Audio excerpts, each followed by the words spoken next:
Fellow conspiracy realist, we return to you from literally around the world with a classic episode that remains oddly relevant today. We were talking about this off air, Matt, and you and I both agreed that this is sort of an eternal subject or an eternal concern for a lot of people. Oh, yeah. The concept of being a targeted individual. As we're going to get into in this episode, it's sensitive, right? Because you're dealing with potentially mental health. You're dealing with potentially actual human beings that are under some form of investigation. There's all kinds of things that go into this, right? And people still write to us and ask us to do Gangstalking episodes, like updates to this. And this is back in October 2019 that we covered it. Yeah, it's an experience that a lot of people have had to some degree or another. Who is that person who seems so similar, right? Is that the same person I saw at the grocery store? That hat wait, I know I've seen that hat before. Right. Am I gaslighting myself? Is something afoot? Who is after me and why? More and more people, as we recorded this, were claiming that they had been stalked by not a single individual, but by some enigmatic group. And that group is interchangeable. You never know who it could be. Let's roll the tape. From UFOs to psychic powers and government conspiracies, history is riddled with unexplained events. You can turn back now or learn the stuff they don't want you to know. A production of iHeartRadio's How Stuff Works.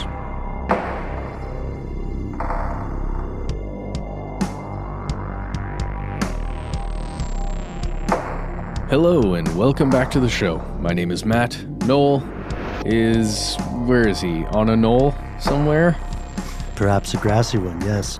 They call me Ben. We are joined as always with our super producer, Paul, Mission Control Deck. And most importantly, you are here, and that makes this stuff they don't want you to know. Matt, how's it going? It's going well. I'm wondering what you are doing out there right now as you're listening to this. Are you driving? Are you walking? Are you sitting at your desk? If you are able to, if you look around right now, is anybody paying attention to what you're doing? Did somebody just dart their head down as you glanced at them? Is someone on a phone but not appearing to speak into that phone? Are they making eye contact with you or looking in your direction while they're on the phone? Do you think that they're actually using the phone? Do you think they're actually calling 1-833 STDWYTK? Nice, Ben. Well, we have a lot of hang-ups as a species, right? And many of those are the inevitable result of our great intelligence or the problem of consciousness and sentience or consciousness, sapience, whatever you want to call it, is its own bag of badgers. But our fears drive so much of our failings and our triumphs, our innovations, even our music. You and I were talking off air with Mission Control about various songs that are catchy, but strongly paranoid, Yeah. Should we? Sure. Do you always feel like someone is watching you? Mm-hmm. Do you feel like private eyes are watching you? So they see your every move. What? I thought you were going to say poop again. Oh, yeah, no, we worked on an alternate version of that song. Yes, today's episode is about a troubling feeling, a phenomenon that everyone has experienced to some degree at one point or another. And this is the feeling of being watched, the feeling of being stalked. And if you were one of the lucky few who are thinking, oh, gee, Ben, I've never personally felt like someone was following me or stalking me, well, then strap in because you're going to feel that way after this episode. Oh, God. So I will give I don't talk too much about the personal stuff, but I will give a personal example of when I was actually followed or stalked. This was when I was living in a different country, and I was interacting with some political activist. Let's keep it at that. Sure. Okay. And I was not in any way a linchpin of this organization, nor was I involved in any criminal enterprise. I'm very much a Dudley do-good when I am in someone else's geopolitical house, and it's the best policy. But I noticed a few weeks after I had met with a group, I was at a fairly predictable routine. So I was always sleeping more or less in the same place, and I was typically going to do things in more or less the same area, often with predictable times of day, which any PI can tell you is not the best strategy. Private investigator. Right. Thank you. And I started noticing the same people at the same time. And eventually somebody very politely made contact with me and asked me some questions about the folks I met a week or two ago. Wow. And nothing ever came of it. And the story ends there. But you're fairly sure you were being surveilled or stalked. I'm certain, yeah. And wow. it wasn't in a threatening way. I think these folks just wanted to see what I was going to do next. Sure. You know what I mean? Is this just hanging out? Are these just some friends hanging out in a coffee shop or a wine bar? Or is this a public meeting that leads to something else? Yeah. Right. And that's not – I have to also be very clear. It is not illegal for intelligence agencies or law enforcement to do that. As a matter of fact, at least on paper, the U.S. has some laws that are meant to constrain the unchecked use of those powers. Other countries do not, and that is often to the peril of many unfortunate people. But let's go away. That's a little scary, but all's well that ends well. Here are the facts. Have you ever been followed? Like we said, we've all experienced. If you are savvy enough to be listening to a podcast, you have experienced some sort of, how would you describe it, Matt? A sense of surveillance? Yeah, sure. Again, it doesn't even necessarily mean that it's true, but the perception that something like that perhaps is going on, you maybe have felt it before.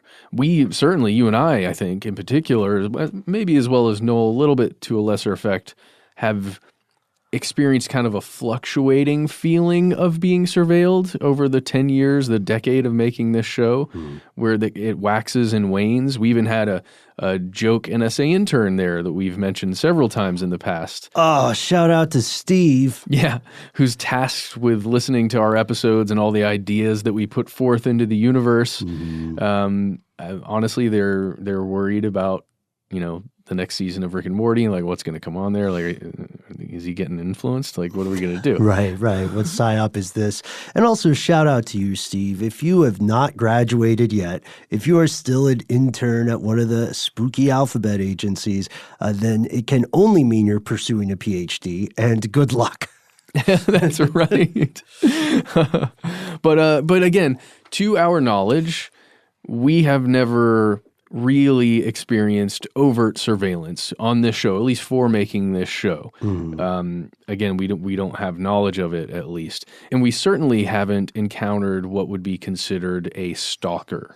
No, we have received a number of cryptic and or troubling emails, a couple of texts on mobile phones, things like that. I have a few pieces of physical paper in my desk that I've kept around. Oh, yeah? That were a bit odd with the symbols and everything that was on there and mapping connections to things that I didn't understand. Yes, yeah, we've received some odd posts too. But we haven't encountered what would be described legally as a stalker or stalking situation, which can happen. It's a real thing. The Department of Justice defines stalking as engaging in a course of conduct directed at a specific person that would cause a reasonable person to fear for his or her safety or the safety of others or suffer substantial emotional distress. And we have some statistics about this too. Oh, sure. If you look to the CDC, they've got a thing called Prevalence and Characteristics of Sexual Violence, Stalking, and Intimate Partner Violence Victimization. This is a national intimate partner and sexual violence survey within the United States of 2011. Okay, that's a lot to get through there. Mm-hmm. It's through the CDC. That's what you need to know, and it's a survey. And this whole thing is commonly referred to as the NISVS. According to this thing, 7.5 million people were stalked in 1 year alone in the United States. And of course, this is the 2011 survey, so this is data from 2010. Now, a lot of these victims were stalked by either a current or a former intimate partner. Mm-hmm. That would be 61% of female victims and 44% of male victims.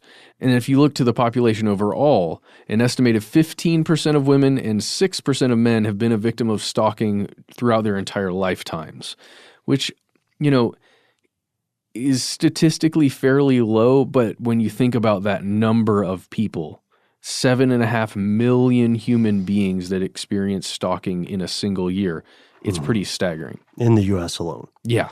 And when we say stalking, we're not talking about, creeps on the internet sliding into your DMs. We're talking about the sort of stalking that is defined by the DOJ. For a lot of us, these numbers seem surprisingly high. You know what I mean? This is like Cape Fear, single white female kind of thriller stuff. But critics of this survey believe the CDC has used an overly conservative definition of stalking. And honestly, I tend to agree with some of the problems here. Survey respondents were classified as stalking victims if and only if, one, they experienced multiple stalking tactics or a single stalking tactic multiple times by the same perpetrator. That part makes sense. Or two, they felt very fearful or believed that they or someone close to them would be harmed or killed as a result of the perpetrator's stalking behavior. And this comes from the Stalking Resource Center. They say this definition fails to address the varying levels of fear reported by victims, right? Somewhat fearful, maybe distressed, disquieted, or slightly fearful. And no stalking law in the U.S., these stalking laws pretty much go state by state unless you're talking about interstate stalking. These stalking laws don't qualify fear the way that the CDC is. And so they say that using this conservative definition of stalking results in an inaccurate depiction of the practice.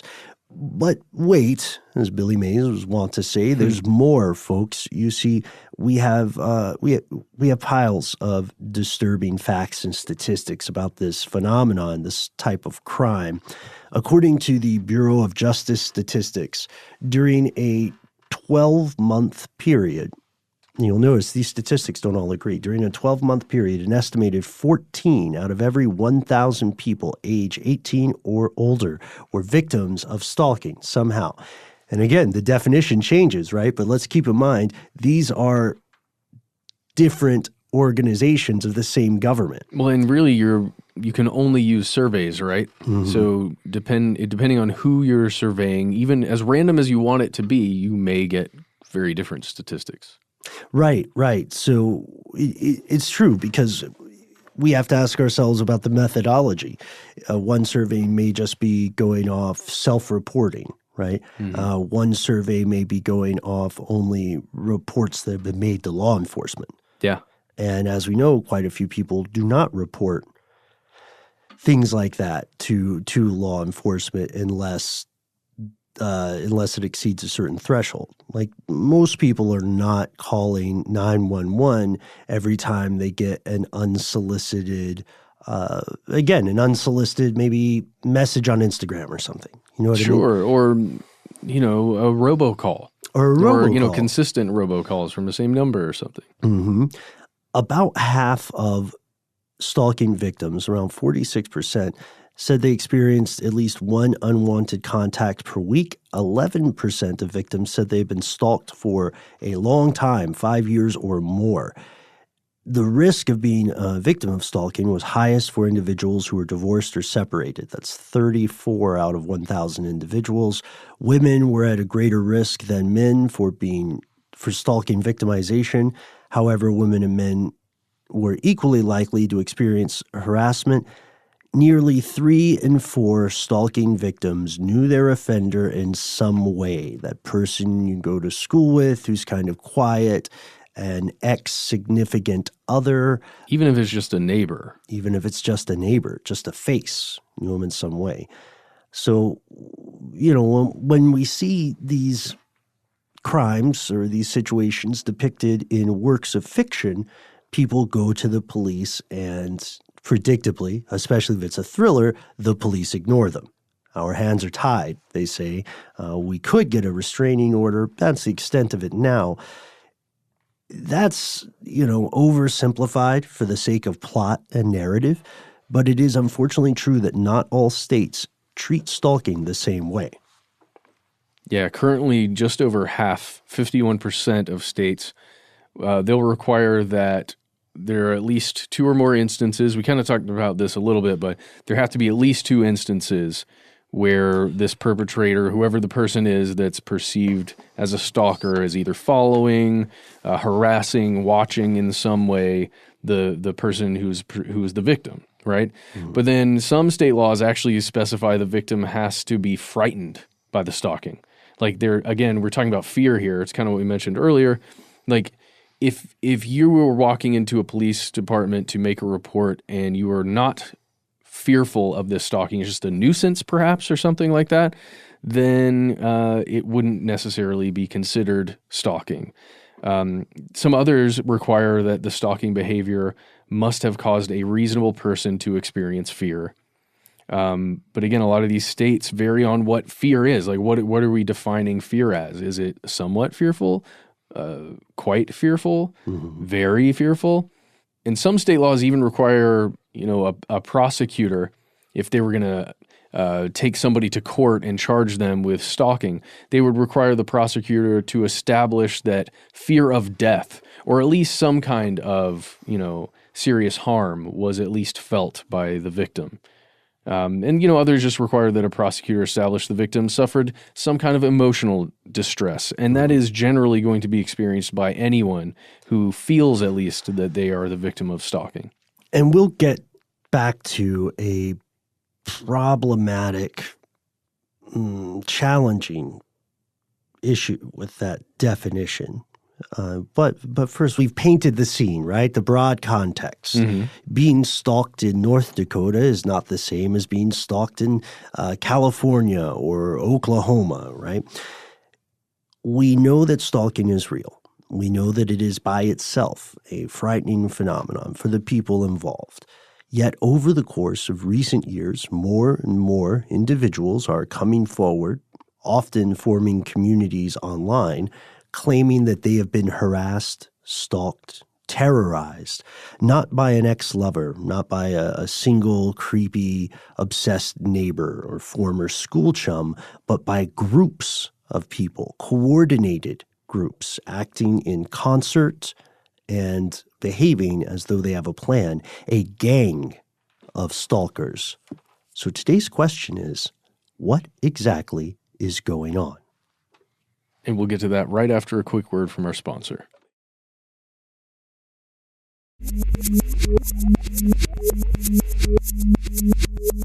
Here's where it gets crazy. Gangstalking. Yes. Gangstalking. This is something many of our fellow listeners have written in to us about over the years, and I do mean years. As we've established earlier, stalking has a few common characteristics. Tends to be highly personal and individualized. Tends to be measured, at least partially, in subjective emotional terms, at least as far as the letter of the law applies in the U.S. And that's a tricky thing. We cannot objectively measure a subjective experience. especially because we know that emotions are malleable and to a degree ephemeral often. Right? Things we feel different ways about the same thing at different times, which sounds elementary, but is incredibly important for this. It reminds me of, how the Sackler family and other criminals of that ilk had put in, had spent. I love that you just phrased it that way. It's true. Criminals who are not going to be convicted. I'm loving it. Just keep going. Right? Keep going down that path. Okay. Drug dealers. I don't know what you want me to say. No. I'm being completely honest. It's refreshing to hear it stated in that way. Well, those are unfortunately true things. But these organizations, the opioid mongers, had spent millions making a standardized pain reporting scale that medical professionals were more or less forced to use. And we've all kind of heard it before. Describe your pain on a scale of 1 to 10. Yeah. Right. It's basically comfort or Yeah. And so we're asking people to subjectively rate something. So if we're asking people to subjectively rate their fear after something incredibly frightening has happened to them, you know what I mean? Yeah. Like I just got an envelope full of like hair and a picture of my kid at the playground.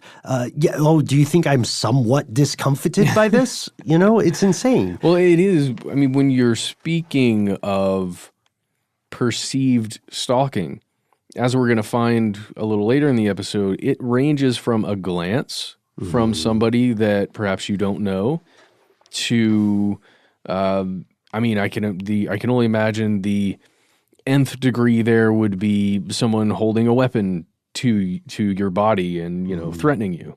Like that would be the range, I'm assuming, if you're talking about levels of fear within stalking, right?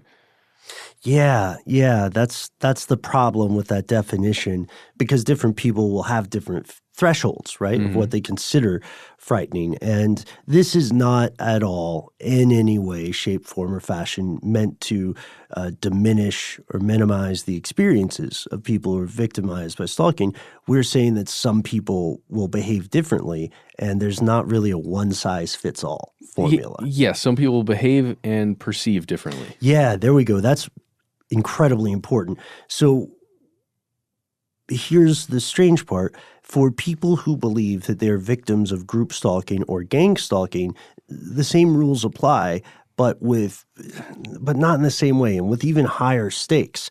Like they may feel there's a highly personal, individualized motive behind this group of people stalking them, but they may not have known these people before. It's just the guy who's always now at the bus stop around the same time as you. And because the definitions of the term gang stalking can be a little tough to come by, we found some pretty comprehensive definitions from the subreddit on gang stalking. And there is a dedicated subreddit to this. And I like their definition. I think it gives us a good lay of the land. Oh, sure. It says that gang stalking is an umbrella term, and it describes a series of techniques utilized by a group to instill mental instability within a victim, so that would be a particular individual, with the intent to discredit, sabotage, harass, extort, and even drive a victim to suicide, or at least to mental distress. And it goes on to say the victims of this practice are often described as targeted individuals, known as TIs for short. So we will... No relation to the artist. Correct. And we will be using TI, sometimes targeted individuals, moving forward. Mm-hmm. Yeah, and according to the TIs who feel that they are victims of gang stalking operations, the stalking can take multiple forms, right? Oh, yeah. Well, there are lots of different perceived things here that have been described by multiple people. So this isn't just one person's account of what it's like to be gang stalked or the perception of what is occurring. So let's get to something called mobbing. Let's hit that first. Okay. So this is an intense and organized harassment sometimes in the workplace, but mobbing can also occur outside of the workplace, where it's just a whole bunch of people that appear to be around you or paying attention to you or watching you all at once. Like, again, if you imagine the concept of mobbing, it's a lot of people all at once with their attention focused on you, but then their attention will go away and then will come right back to you. Yeah, and then there are black bag jobs, which would be a residential break-in, where maybe something is stolen or something's messed with, but your house is not, like, valuables aren't necessarily taken. It's not like a burglary. It's for me, my understanding of it is it's a perception that your inner sanctum, your place of safety has been disheveled or messed with or looked at by somebody who physically, breached the perimeter or whatever. And maybe they altered something, or maybe they installed something to monitor you. And generally it's to mess with you. Right. I mean, that's the perception, is that somebody broke in here just to mess with me, not, like you said, not to take something of any value. Right. Maybe in some cases to leave something. The idea is that the idea here in both those cases is that someone is attempting to compromise the victim's sanity or their perception of reality. This term is we commonly encapsulate this in the term gaslighting. Yeah. Right? So gaslighting is when some person or some group attempts to convince some other person or some other group that they are in fact mentally unstable, they are losing their mind, and so on. It comes from a play 1938 called Gaslight. In the U.S., it's known as Angel Street, and it's about a woman whose husband slowly manipulates her or gaslights her into thinking that she is losing her mind. There are other things like street theater. Yeah. Now this is one that you can find videos of online in a lot of places in YouTube, where it will be a group of people that, if you're watching objectively, it feels as though it's just normal activity out on a street, particularly, or it doesn't have to be a street. It can be just in any public space. And, but for the person who believes they're being gang-stalked, everything feels inauthentic. It feels like it's a bunch of theater kids putting on a play.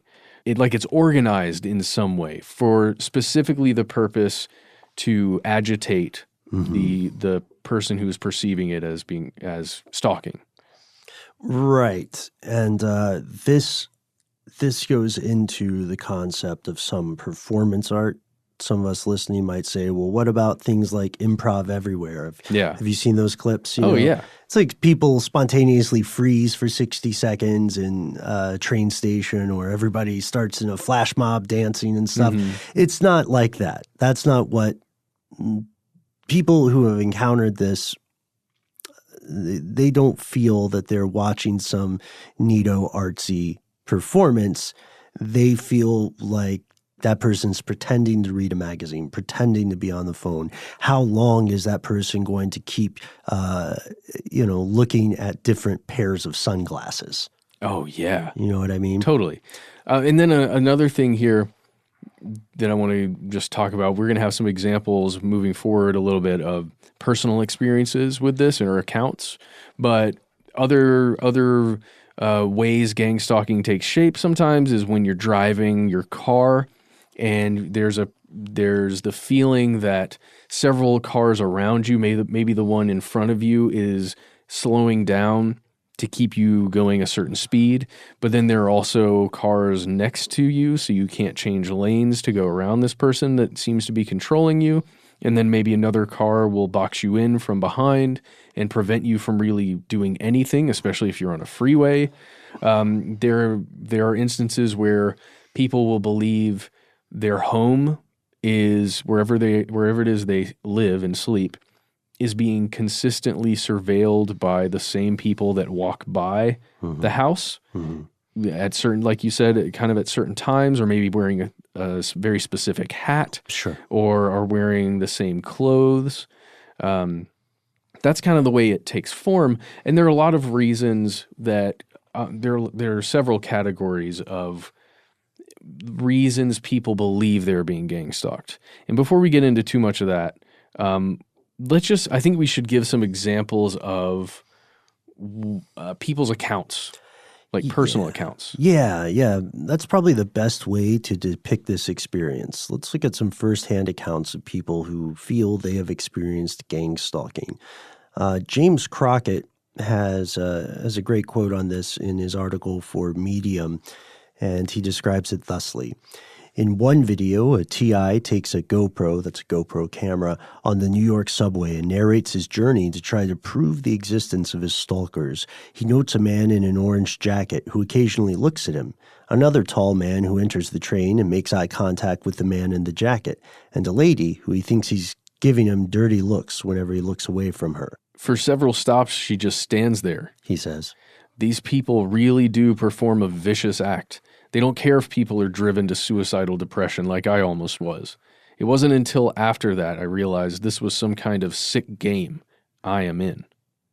So there's another possibility there. Saying it's a sick game, there's the idea that maybe this is a recreational activity for some people. Maybe the cause is just to mess with people, Perhaps. And you can also go online and see videos of people with a camcorder in a public space filming other people that they believe are gang stalking the person with the camcorder. And we're going to have to get into that a little bit later too, but just that concept of being in a public place with a camcorder aimed at strangers that you don't know, I'm going to say it's likely that you're going to bring attention to yourself because you're doing that. Many of us, when we're in public spaces, will notice if there is a camera aimed at us, right? And again, it's tough to know whether or not that attention is brought upon by the actions of the filmer or if it feels that way to me, but it's not conclusive. Yeah. So we'll get into that a little bit later too. There's also a Vice short documentary that was created in 2017 called The Nightmare World of Gangstalking. It's a video that's available on YouTube right now, and there are several people in it who describe their experiences. So let's first turn to Billy B., who is a makeup artist and a self-described gang stalking victim. And in his particular account, he believes he's a victim of culture stalking, which is kind of an offshoot of gang stalking. It functions in the same way. The reasons that he's being stalked are a little bit altered. So in this case, he is a man who identifies as homosexual, who is living in a very, let's say, conservative area. And he believes there's some conservative Christian group that is in an organized way stalking him and doing these things like street theater that are making him feel uncomfortable, where he will be parked in a fairly empty lot somewhere. And then a lot of cars will pull in, and each one that pulls in, a heterosexual couple gets out holding hands, being all cutesy right near his car and on purpose making eye contact with him or, flaunting it in front of him. And it would happen over and over and over and over and over. So this is the way he describes it. You're in the middle of this ridiculous, irrational impossibility that is real and is happening, and it's stranger than fiction or anything that you can imagine, and it's just terrifying. It pisses you off. It frustrates you beyond anything that you can imagine, and it changes you. I mean, that's rough to be feeling that, right? Mm-hmm. At an individual level. And what do we know? What part of the country this person, Mr. B, is in? This is California. This is California, and there's a conservative area of California, which does exist. Some people outside the state might be surprised by that. And the question then becomes, is this a situation where everybody in a community knows each other? Like if you go to a small town, right, people make eye contact, people wave. And if you go to a small town where people don't care for outsiders or don't care for you specifically, it becomes very clear very quickly is that gang stalking, or is that just people being jerks?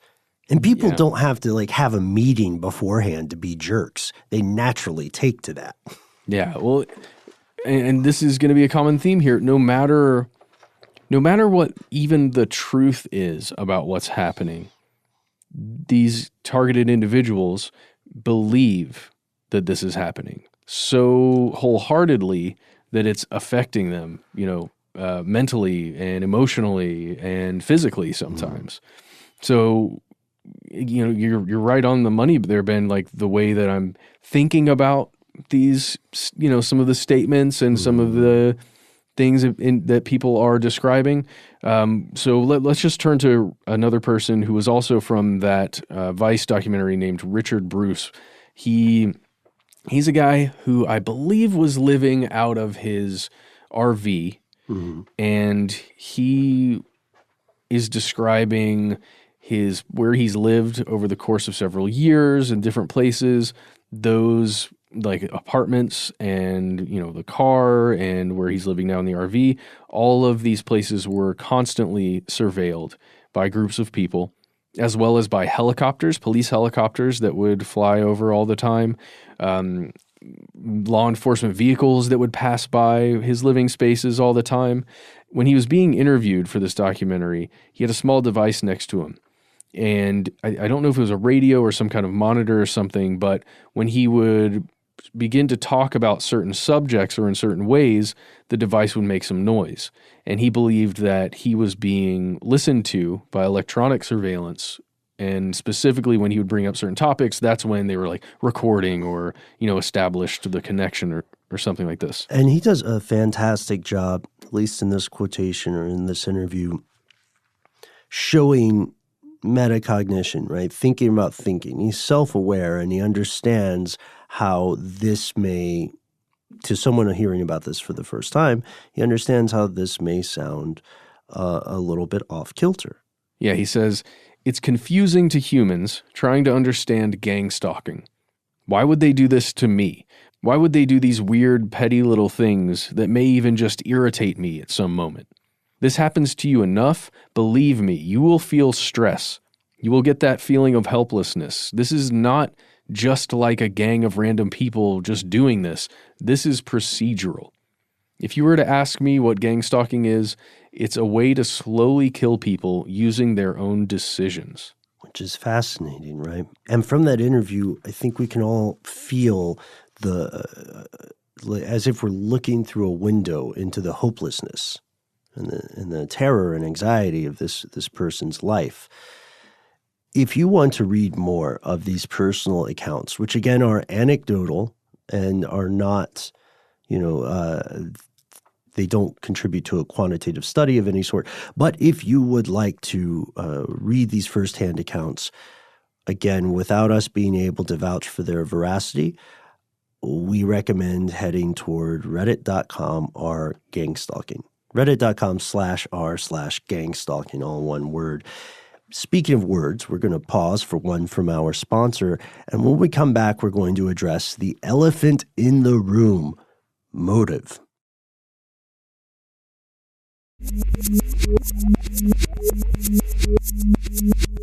We have returned. We hope that if you're listening to this show while you're in a public space, you are not getting increasingly weirded out. But there's a big problem that you'll see with a lot of these. Well, problem isn't the most accurate word. There's a big question that remains unasked in a lot of these firsthand reports and a lot of the literature you will see about the concept of gang stalking. It is this: why? Why would you do that? Right? Would you do it for just pure evil, twisted recreation? Is this a situation where mission control, Matt, you and I get together and we say, hey, the 4 or 5 of us should just find someone on Facebook who lives in our town and, just stalk them. Just poke the bear, right? We're so tired of playing board games. Let's do something different with our friendship. Yes. which may have happened, but that doesn't seem like it would be the normal thing for people to do. Not because people are inherently so great or noble, just because it feels like a lot of work for a lot of people, unless they're getting something out of it. So another question, or another possible motive that we see cited a lot, pretty often, by people who believe they are being gang stalked, is the idea that these activities are occurring at the behest of the U.S. intelligence community. And this, again, goes to a lot of U.S. reports. So there's a site called fightgangstalking.com. And according to, you can tell from the title that to them this is a legitimate, real phenomenon. And according to fightgangstalking.com, gangstalking is, quote, most likely a disinformation term created by U.S. intelligence agencies. It refers to the intense, long-term, unconstitutional surveillance and harassment of a person who has been designated as a target by someone associated with America's security industry. Whoa. And it goes on to say, quote, the goal of such operations, in the parlance of counterintelligence agents, is disruption of the life of an individual deemed to be an enemy or potential enemy of clients or members of the security state. Arguably, the most accurate term for this form of harassment would be counterintelligence stalking. So there's a problem here, though, and the problem is this. The TIs, or targeted individuals, are rarely unified in what exactly caused them to be stalked.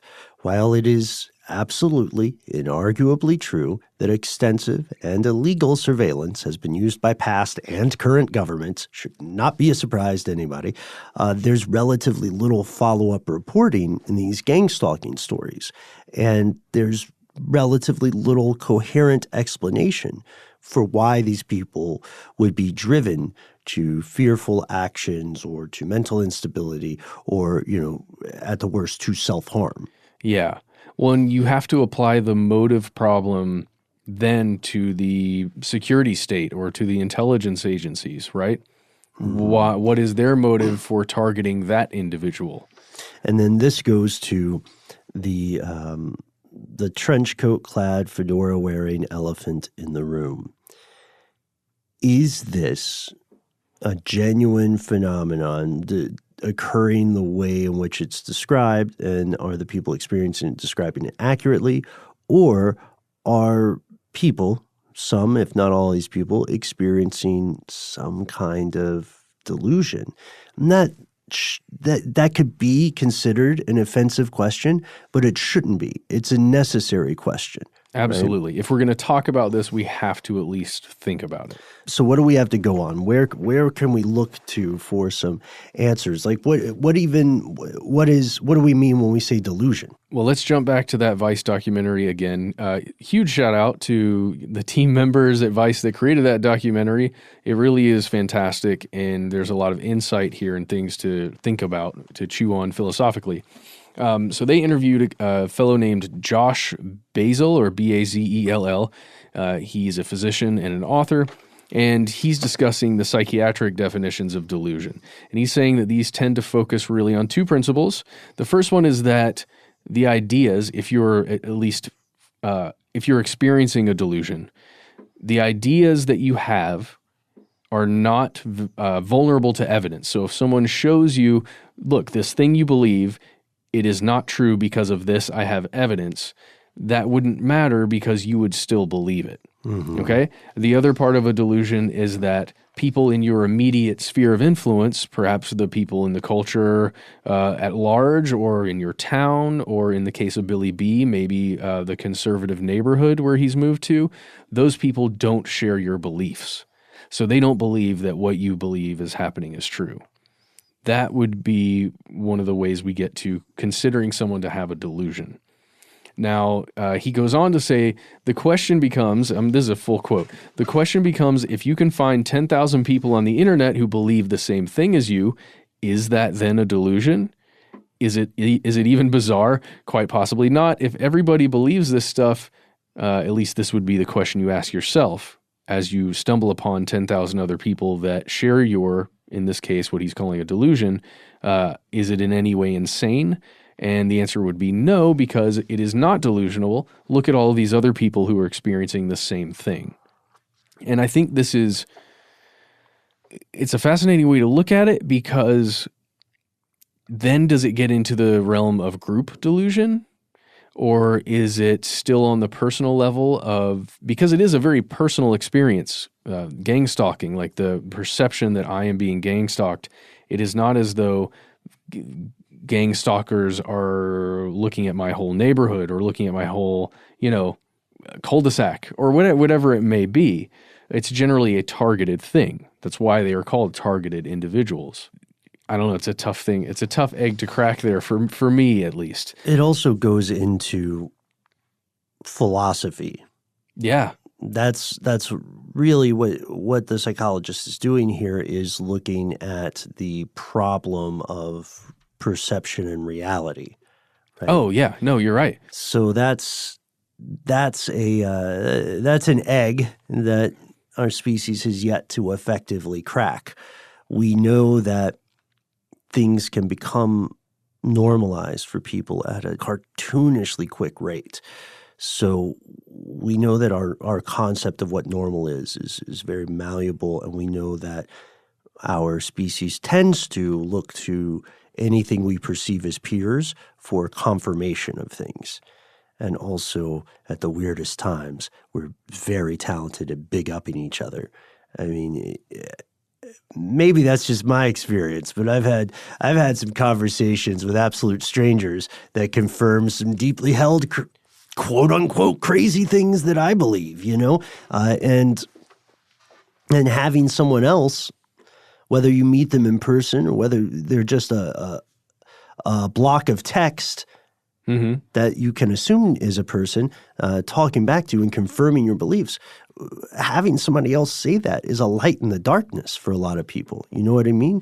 And that's a huge thing. That's a trope in fiction. That's a common experience in individual reality, to have someone else say something to you that lets you know I'm not the only one. We do that in the smallest, like the smallest, most seemingly insignificant situations. Like let's say you and I and Paul are like recording in a studio, Matt, and then all of a sudden there's this weird, where'd you come from? Where'd you go? Where'd you come from? Cotton Eye Joe. He. We look around and we check, even though when we're of relatively sane mental stuff, arguably, but even we still check like, hey, does anybody hear Cotton Eye Joe? Or is this finally that psychotic break that we all knew was coming? And I don't want to get too far off topic there, but I can see the power of that. Certainly. And it's reinforcement all the way. Right. And then there's also set and setting, which I think continues in the quotation. Oh, absolutely. And just before we jump into that, Ben, I want to talk about a concept of hypervigilance. And it's something that Josh brings up in that documentary.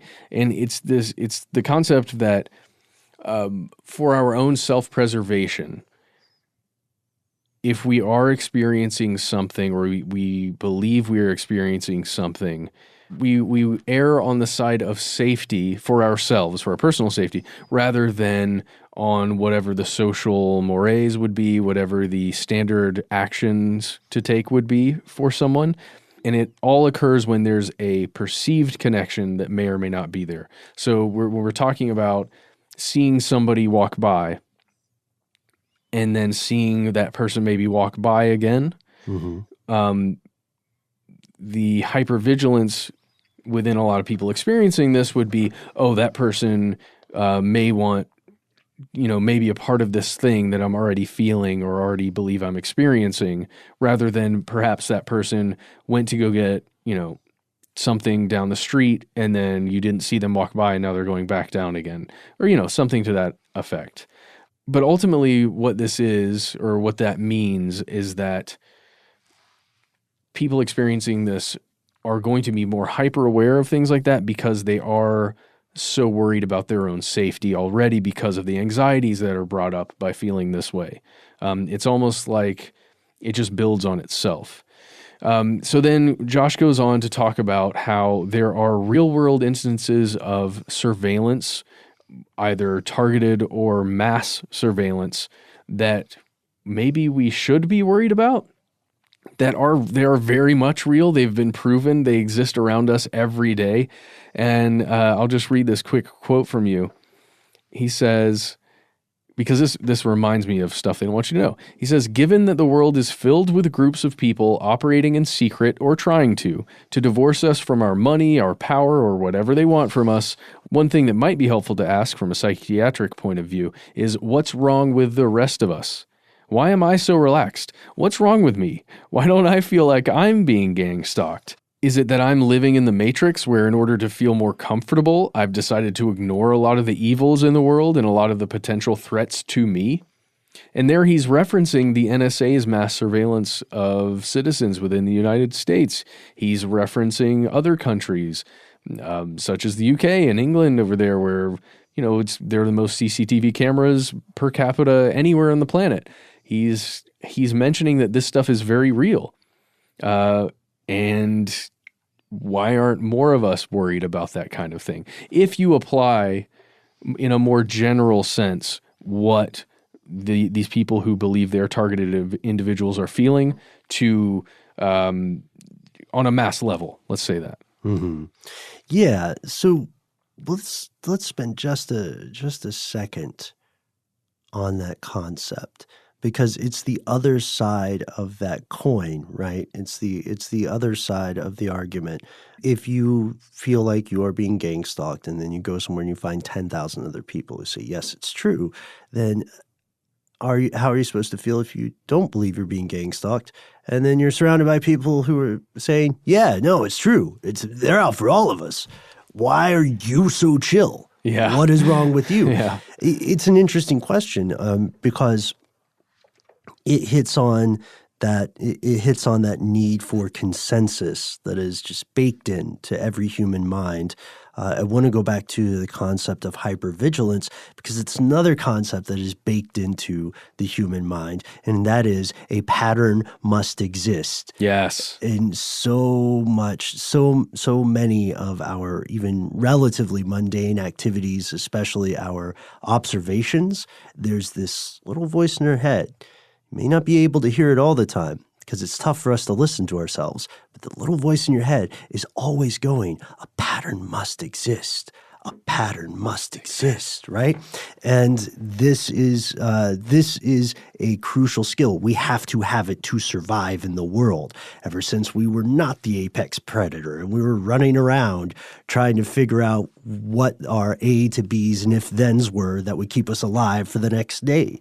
So arguably, hypervigilance is just a reflection of that, or just an extension of that much-needed survival skill. Now, if it sounds like we're poking holes in the experience of gang stalking, that's because we are asking important questions that haven't been answered. It's not necessarily a uniform motive. There's not necessarily a lot of follow-up, right? There aren't very many good stats on the phenomenon known as gang stalking. But speaking of the other side of the coin, there are things that are like it that are proven. The reality of government and corporate surveillance. According to the ACLU, privacy today faces growing threats from a growing surveillance apparatus. It's often justified in the name of one of our favorite boogeymen, national security. I'm going to do it in a spooky voice. A ton of government agencies, I'm paraphrasing now, they didn't say a ton of government agencies from like the NSA, the FBI, Department of Homeland Security, and so on, along with state and local law enforcement, intrude on the private communications of innocent citizens, and they amass great databases of who we talk to or interact with and when we do, and then catalog suspicious activities based on very, very vague standards. We've talked already about big data. We've talked about the strange, what's that game people who like celebrities play?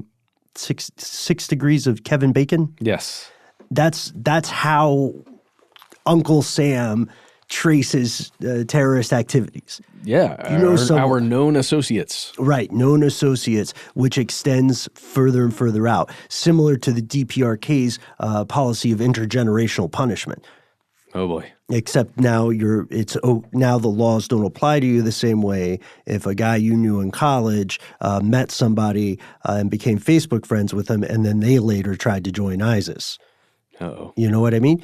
And the argument there is that Hoover vacuum approach to data and personal information is the best way to prevent a future catastrophe. And that argument does have some sand, but it's tough to prove. It's like the old time travel problem. Like if you went back in time and you killed Hitler when Hitler was a kid or something. Yeah, I remember doing that. Yeah, no one would know that you prevented him from playing a part in World War II, because no one would know about World War II. You would have killed a child as far as everyone was concerned. So you have committed a great sin. We can't prove to people, it's hard to prove to people that we prevented something from happening when we do it in such a way that it never happened. Whoa. I know. Sorry. It's verging into philosophy. But it's an argument that we hear pretty often, and it's a fascinating argument.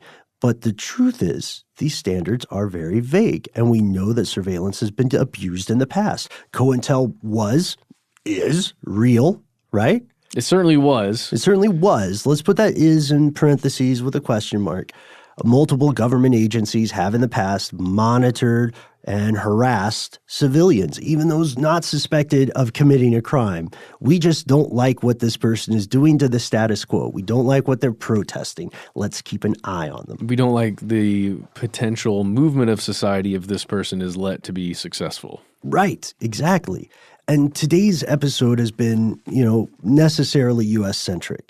Because we were able to find some of the best stats on orthodox stalking here. Mm-hmm. And then we were able to find a lot of information on gangstalking. But this is by no means a phenomenon solely reported in the U.S. The United Kingdom has a fair share of people who believe they are being gangstalked or they are targeted individuals. And additionally, it is absolutely true, absolutely irrefutably true, that other repressive governments do have stuff like this happening. They have secret police. There's security agents. You're a journalist in a particularly oppressive country. Yeah, you're going to be followed. You might. I mean, it's not. It might not. It's safer that way for you and them. It might not even be surreptitious. You might land at the airport. They do allow you in, and they say, "Okay, you're going to hang with these two people for the entirety." Yeah, and they're going to drive. It's for your safety. It's for your safety and for our national security. This also applies to opposition politicians, activists, right? Somebody fighting for a particular type of human right that the government would rather not have. Members of non-state-approved religions. Like, this stuff happens. I don't want to pile on here as though this is all real. There's so much oppression to our privacy and our security. But, we willingly let this stuff, especially the corporate kind nowadays, directly into our home. We have whole episodes on this about the smart assistant that maybe you're listening to this through. Maybe it's just a couple of the apps within your phone where you store all your email. But it's a company, a corporation, the third party from you that is controlling all of that stuff.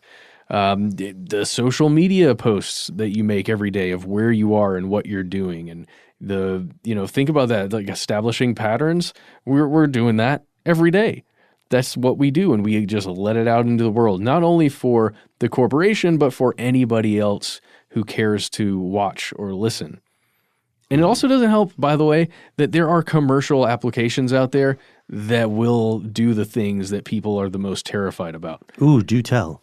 Like, what's it called? M-Spy and Flexi Spy are two. There's just two of them, but these are two available things, applications that can be added onto your device, whatever it is. And one of them only takes a few minutes, and another one takes about an hour to fully install. because some of them you have to like jailbreak a phone or whatever your device Root is. it. Yeah. Okay. But some of them you can just, if let's just say I was able to get a hold of Paul's phone for a few minutes while he went to the bathroom or something. And you were able to get past the security code. Yeah. But specifically in people who are worried about stalking, if you're talking about your significant other or someone who maybe does know the codes to your phone or something, it can be installed like that. Then you can access their email, their text, their Insta feed, their, blah, blah, blah, blah, blah, whatever it is. It's terrifying that that's out there. Don't let people touch your phone, man. I mean, that's the rule. Yes, and it's all true, and it can easily be abused. There's another thing. We just had it in the notes as... and one more thing. Yeah. I didn't want to spoil the surprise. So this sounds pretty sci-fi. I want to hear whether anyone else has heard of this. But a lot of people own smart TVs right now, right? Yeah, you may not even be aware that it's a smart TV. Right.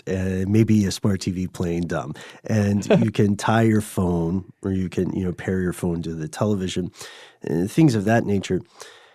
Turns out that the technology exists such that a smart TV or certain types of TVs, when they are playing commercials, will send an audio signal out. It's not an audio signal you can hear. If you have pets, good for you. They probably can't hear it either, but your smart devices can. And through this relay, this ping, of course, one of the big gets is the advertisers know someone's in the room when the ad is playing, and that's big. Someone's actually seen the thing, they can prove it. Or maybe even how many.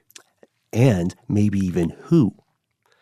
So the data is, anonymized or whatever. But this means that for people who are dismissing the idea of gang stalking, don't dismiss the idea of surveillance that you cannot perceive.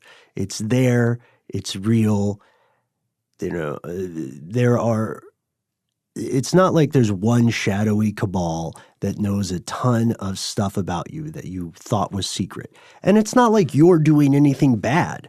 It's more like there are a bunch of people who are trying to figure out how best to predict your behavior in such a way that they can monetize your behavior, or at the very Sith end of the spectrum, push you to make decisions that you might not have ordinarily made. That's real. That's not a theory. Instead of a theory, it's a huge business. If you'd like to learn more about some of this, check out the article in New York Times, How Smart TVs in Millions of U.S. Homes Track More Than What's On Tonight. Ugh. That's just an opening to the rabbit hole. And then burrow in and tell us what you think. And speaking of what you think, I've got to say, this leads us to some of the key issues with the concept of gang stalking. Number one, government surveillance, at least here in the U.S., is typically intended to be invisible. That does not apply to every other country. I don't know whether it's still the case. Somebody in mainland China tell me, but for a long time, if you were using the internet, like you're in an internet cafe in China, when we talked about this on a previous episode, every so often there will be a cute little cartoon police officer that comes on just to let you know that the government is monitoring your internet usage for your safety, to keep you safe, national security, etc. The concept of gang stalking argues that targeted individuals are very much aware of the situation. And having your target be very much aware of the situation in normal stalking surveillance stuff, or in normal surveillance at least, renders that surveillance ineffective because it changes the behavior of a target. Like how observing things can change their behavior. Always. So wait, we might rightly say. Isn't the point of this not to observe someone and gather info, but to interfere with their sanity, waging psyops, to gaslight them, and maybe even drive them to suicide? Sure. But there's a problem with that claim too. Oh, yeah. We know. We have proof. The government, at least in this country, and intelligence agencies that are just arms of that government have, at least in the past, done a lot more than gang stalking to terrify and seek vengeance against people that they perceive at least as threats. We know that for sure. So, I mean, we have to ask ourselves, like, why would a government agency with the ability to literally disappear somebody? Mm-hmm. It's happened before. Mm-hmm. It's happening. I don't know if it is. It's probably happening now or next week at least. It could happen. Why would they bother to just annoy somebody? Why would they do this kind of strategy that is so long-term with so many resources, as you said earlier, that would be required to do it, to a target like some of the people who believe they're being targeted? Right. Yeah. If you can just grab a mouse and snap its neck, why would you play a game of mousetrap? Why would you have this Rube Goldberg-esque thing? It could be, I'd heard some people say it is psychological experiment, similar to some of that MK Ultra stuff. But still, it's something that we would have to explain. It's a question you have to answer if you think state-supported intelligence agencies are just lightly in person stalking someone in a way that is meant for that person to be aware of. That's tough. It's tough to answer that. And now look, before we completely discount gang stalking, maybe you were feeling that way as we're talking about all of this Which stuff. we're not. We are not saying that. So if that's the way you are feeling right now, just remember that if you or someone else truly wants to reach someone that believes they are being gang stalked, and even if it's your intention is to tell them, look, it's okay, it's not real, or something like that, one of the worst things you can do is make someone to feel as though they are crazy. Right? It's very unproductive. Absolutely. So I would say an avenue, and this is actually stated in the Vice documentary that we keep referencing, the avenue rather should be, why do you feel like you are worth, being persecuted? What's happened to you? What's troubling you? Like that very personal, like let's talk about that. Let's talk about those issues. Let's start working through those. Because the perceived persecution, maybe from the outside, perhaps is a factor of that other thing. Just putting that out there for anybody who's extremely skeptical of this. Mm-hmm. And what do you think? Do you feel like you have encountered something like this in your own life? Or, you know what, do you want to join a protest supporting targeted individuals? Because if you have, my good pal Matt has actually found one. Is that correct? Yeah, there's a website called targetedjustice.com. If you head over there, you can learn about the October protest.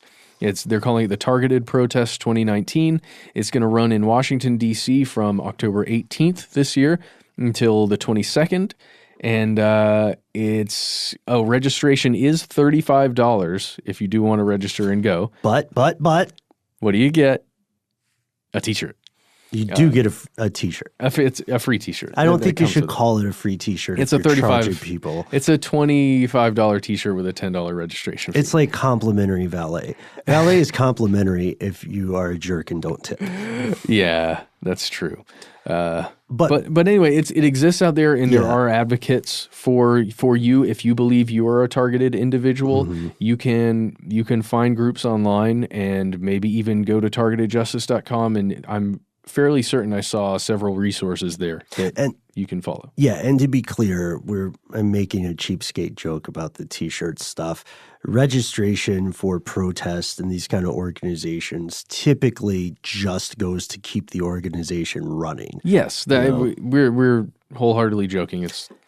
But one thing we're serious about, before we tell you all the ways to find us on the internet and talk to us, and we hope that you engage in one of those platforms with us, before we get to that part, we have to tell you the most important part of this episode, the thing we absolutely 1,000,000% will never joke about. If you believe that you are a victim of stalking, doesn't matter whether it's from a gang, a significant other, a romantic partner, anyone, there are resources, there are people, there are services out there that will help you. You're not hopeless. You're not isolated. You don't have to be alone in this, and a solution exists. Yeah, you can you can check out the Stalking Prevention Awareness and Resource Center. There is a Victim Connect line there. It is 1-855-484-2846. You can also check out Safe Horizon. They also have a hotline that is available 24 hours a day, 7 days a week. And that number is 1-866-689-4357. And that's our classic episode for this evening. We can't wait to hear your thoughts. That's right. Let us know what you think. You can reach us at the handle Conspiracy Stuff, where we exist on Facebook, X, and YouTube. On Instagram and TikTok, we're Conspiracy Stuff Show. If you want to call us, dial 1-833-STDWYTK. That's our voicemail system. You've got 3 minutes. Give yourself a cool nickname, and let us know if we can use your name and message on the air. If you got more to say than can fit in that voicemail, why not instead send us a good old-fashioned email? We are the entities that read every single piece of correspondence we receive. Be aware, yet not afraid. Sometimes the void writes back. Conspiracy@iHeartRadio.com.